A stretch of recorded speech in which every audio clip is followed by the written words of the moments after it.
बिस्मिल्लाहिर्रहमानिर्रहीम।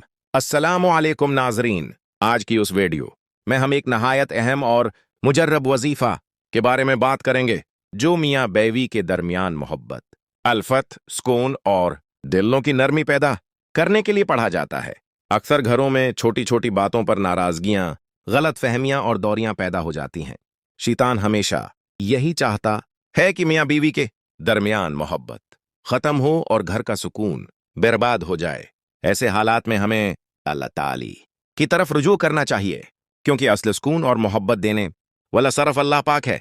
अगर शौहर बीवी से नाराज हो, बीवी शौहर से बदल हो गई हो, या दोनों के दरमियान मोहब्बत कम हो गई हो, तो ये रूहानी अमल अल्लाह के फजल से बहुत फायदा दे सकता है। वजीफा ये है, रोजाना नमाज अशा के बाद अव्वल वो आखिर 11 मरतबा दरूद पाक पढ़ें और दरमियान में 13 मरतबा या वदूद या लतीफ या रहमानो पूरी तौजा और यकीन के साथ पढ़ें। पढ़ने के बाद अल्लाह ताली से दिल से दुआ करें कि ए अल्लाह, मेरे और मेरे शरीकी हयात के दरमियान मोहब्बत, रहमत और सुकून पैदा फरमा।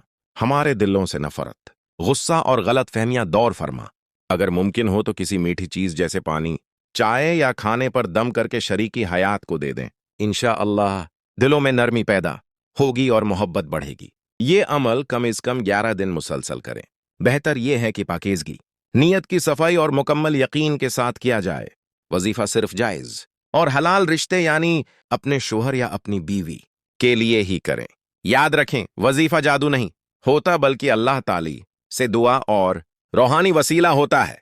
असल असर सर्फिल्लाह के हुक्म से होता है। साथ ही कोशिश करें कि आपस में नरमी से बात करें, एक दूसरे की इज्जत करें, माफ करना सीखें, क्योंकि सिर्फ वजीफा ही नहीं बल्कि अच्छा अखलाक भी मोहब्बत बढ़ाने का सबसे बड़ा जरिया है।